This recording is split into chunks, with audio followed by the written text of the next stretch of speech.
నాకు సన్నజాజులు అంటే చాలా ఇష్టం అండి. ఇదిగోండి ఈ విధంగా కట్టుకున్నాను మాల అయితే.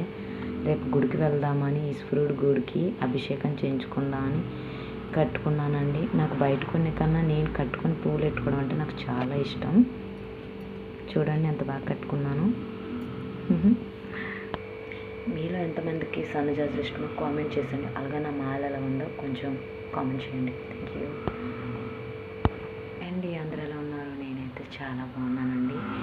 ఇదిగోండి ఇప్పుడు నాకు తెలిసి టైం 10:30 అవుతుంది. ఇదిగోండి నేను పువ్వులు కట్టుకుంటున్నాను. రేపు పొద్దున్న శివుడి గుడికి వెళ్ళాలండి. దసరా కదండి, దానివల్ల అభిషేకాన్ని మేము ప్రతి నెల చేయించుకుంటాము గుడికి వెళ్ళి. దానికోసం నేను సన్నజాజులు కోసి దండ కట్టుకొని పెట్టుకుంటున్నానండి. నాకు చాలా ఇష్టం అండి. అండ్ నా వీడియో మీకు నచ్చితే తప్పకుండా లైక్, షేర్, సబ్స్క్రైబ్ చేసుకోకుండా మర్చిపోకండి. ప్లీజ్ మరిన్ని వీడియోల కోసం నన్ను సపోర్ట్ చేస్తూ ఉండండి. రేపు మంచి వీడియోస్ కోసం నేను ముందుకు వస్తాను. Thank you. Good night.